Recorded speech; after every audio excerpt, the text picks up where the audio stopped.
Become unstoppable. Developing emotional preparedness.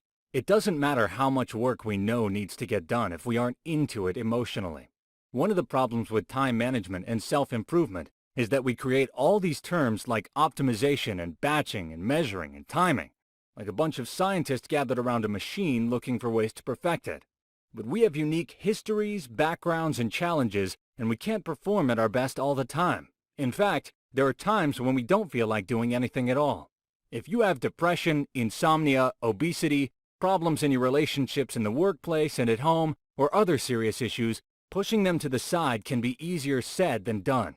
I can't tell you without a doubt that you'll feel better by repeating affirmations or mantras, and any instant self-healing method will be flawed by necessity because of the person that is putting it into action. But you don't have to clap your hands together and demand that your emotions change in an instant either. See, human beings aren't machines. Our emotions come in many subtle varieties, so conscious effort might not bring you from the pits of despair to the heights of empowerment and gratitude, but we can take small steps. Think of the worst emotion you can feel. Mourning, depression, powerlessness, fear.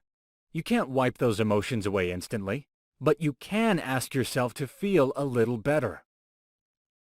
Distance yourself from personal anger. Your next step should be to slowly distance yourself from personal anger against others. It's not helpful to be enraged, but once you're finished being upset, you usually calm down and take a more distant appraisal of your situation. These feelings aren't always good either, but again, we're improving things. See how simple it is to transform hopelessness into mere disappointment? Revving yourself up. It's hard to be optimistic about your future when you're in a place of extreme depression. But when you're musing about your future with a neutral state of mind, it's easier to allow positive thoughts for the future to creep in. Allow yourself to trust in your skills, to trust the people around you, to set new habits and believe that tomorrow will be better than yesterday. When you're trying to escape from a neutral frame of mind, you'll find that you're more receptive to positive stories and uplifting messages. And once you imagine that better future, it's much easier to expect it, to demand it, to be so excited about it that you motivate yourself towards taking unstoppable positive action. So next time you feel down, don't try and leap for the top. Just reach for the next rung. Let your emotions happen. Don't feel like you have to rush yourself to the next level of emotions. That would be a psychological game, a way of fooling yourself into taking that big leap. And it's not what you're after. Never feel guilty about your emotions. Give yourself time to feel what you feel instead of bottling it in. Forgive yourself and then let it fade. Feeling like it all the time. Have you ever known that you needed to do something important and felt a little sluggish? No matter what your plans are, it's going to be tough to execute them when you're feeling sleepy, anxious, or otherwise below your peak. If your joints are hurting you, if you're having mood swings, if you have serious problems concentrating on work for more than 10 minutes before you get distracted by your email or a sudden urge to watch something on Netflix, then it's time to take a look at your body and motivation. The quickest way to improve your mood long-term is to get in better shape, and the quickest way to improve your mood short-term is to get in better shape. Think about the food that you're taking in. Your thoughts, willpower, and ability to succeed are deeply impacted by what you eat. If you're an entrepreneur, your brain and body are your most important tools, and they need the right kind of food to do well. Remember when we talked about how few people act on good advice? We get plenty of health and nutritional advice all the time, from every direction. Even McDonald's and Burger King will tell you exactly what's in their food. But the more the public knows about nutrition, the more we studiously avoid the facts. Almost 3/4 of the U.S. is on the path towards being medically overweight. The numbers of people looking to pharmaceutical relief for depression and addictions is at an all-time high, and our energy levels are at an all-time low. So regardless of what you know about food, ask yourself, have you put that knowledge into action?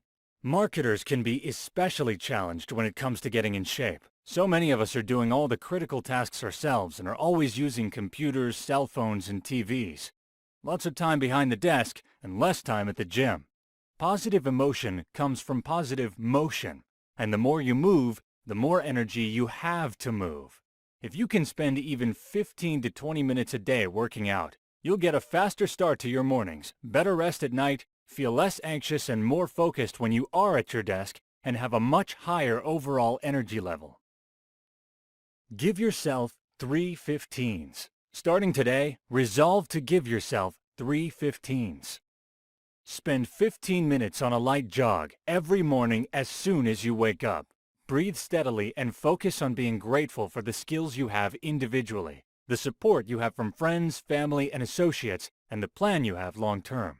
Visualize your success and think about your daily plan for achieving it. When you get inside, do 15 crunches. The lower abdominals are the weakest muscles in your torso because they are rarely worked, and they're the first to sag after childbirth and menopause. Finally, do 15 push-ups. It shouldn't take you more than a couple of minutes. This isn't designed to be the most powerful and effective workout in the world, or give you a shredded body. It's designed to wake up the major muscle groups and get you on the path towards a great day before breakfast. You'll have already accomplished something out of the norm. You don't have to hew to this exactly. If you pick up any exercise book, there will be a rich inventory of exercises you can perform while on the go. Refer to it for correct form and posture if you want to, but remember that it's most important for you to take steady action. Let's talk about diet. Your energy level isn't limited to just working out. If you can change your eating habits, you can change your overall energy level. Notice that I didn't just say diet. Even if you can't afford to eat free-range everything, you can set great habits regardless of your budget. So what does our brain need to keep our thoughts clear and planning our successful futures? Protein. Lean protein helps your body build and repair the insides. It makes you stronger, crushes hunger, and keeps you focused. The best sort of protein to eat is lean protein. To build your brain power, eat the following. Fish, eggs, beans, and dairy products are all key. Some nuts, such as walnuts and Brazil nuts, aren't bad because they've got a mix of protein and healthy fat, but you shouldn't scarf them down by the bowl. A handful or two is plenty. Complex carbohydrates. We're not talking about processed breads. In fact, you'll feel a lot fresher if you stay away from breads altogether, or at least cut your intake drastically. You'll find plenty of fiber and antioxidants in spinach, broccoli, cauliflower, kale, and other vegetables. And even better, your body burns more energy digesting these foods and getting to the nutrients inside them. Fats. As I touched on earlier, a little fat isn't bad for you. It creates the hormones you need to focus. Look for foods that are high in omega-3 and omega-6. Pick up some almond butter, a healthy, delicious, and expensive alternative to peanut butter, avocados, and olive oil.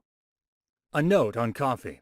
Good news, coffee junkies. A whole lot of what you've been hearing about your drug of choice is a total myth. It's not true that coffee dehydrates you. Your body retains roughly the same amount of water from a cup of coffee as it does from a cup of water. It doesn't stunt your growth, give you ulcers, or cause cancer. In fact, coffee has great antibiotic properties and is, on the whole, pretty good for you. But very few of us drink coffee as is. If you're drowning your coffee in sugar, whipped cream, chocolate, sprinkles, and all the rest, you're doing yourself a disservice. You shouldn't treat coffee like a hot milkshake. Try and dial down the amount of stuff you add to your coffee. If you decide to cut down on your coffee intake, do it slowly instead of going cold turkey, unless you have time for a 3-day migraine that will leave you feeling pretty wiped out, grumpy, and basically horrendous to live or work with. Think small and regular. Instead of piling all your food into one meal, look at eating every 4 or 5 hours and going heavy on fish, nuts, and green vegetables. What our bodies can't use right away, it stores. So if you just eat 1 or 2 big meals, it's likely that they'll go right to your hips. Keep things light and give yourself a steady supply of positive energy.